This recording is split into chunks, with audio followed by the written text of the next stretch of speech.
de génération en génération, il y a beaucoup de Burundais qui sont installés à l'extérieur du Burundi, que ce soit dans les pays voisins, que ce soit dans les pays plus lointains, Kenya, Afrique du Sud, Europe, Canada et autres pays. Il y a différents types de mouvements et de générations de personnes burundais très attachées à leur pays qui ont évolué à l'extérieur.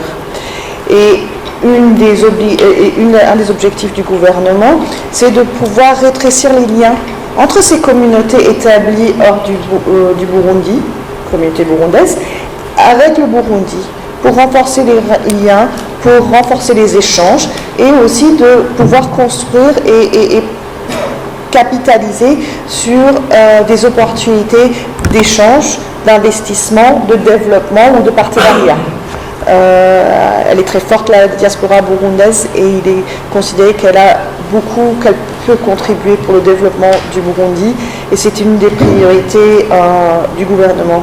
Et chaque année, les communautés et les représentants des différentes diasporas à travers le monde se réunissent chaque été pour discuter avec les autorités comment renforcer les liens et les relations entre les communautés établies hors du Burundi et le peuple du Burundi et le gouvernement du Burundi.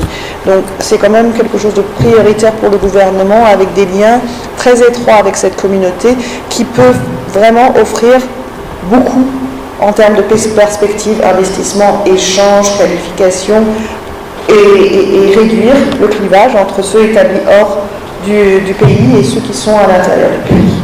Donc ça, c'est pour les actions de diaspora, c'est tout un chantier que le gouvernement souhaite approfondir, et l'OIM accompagne le gouvernement dans ses objectifs pour essayer de créer des opportunités de partenariat entre diaspora et gouvernement dans les domaines prioritaires. Que ce soit migration de main-d'œuvre, par exemple, s'il y a des qualifications nécessaires ou des formations qui sont nécessaires par des Burundais qualifiés établis hors du Burundi, comment faciliter les échanges de ces professeurs, par exemple, pour venir enseigner au Burundi. Ça, c'est juste un exemple. Il y a également d'autres échanges qui sont possibles dans beaucoup de secteurs. Ça peut être la santé, ça peut être l'industrie. Et donc c'est quand même quelque chose qui est très, très important pour le gouvernement, et il y a beaucoup de ressources à capitaliser.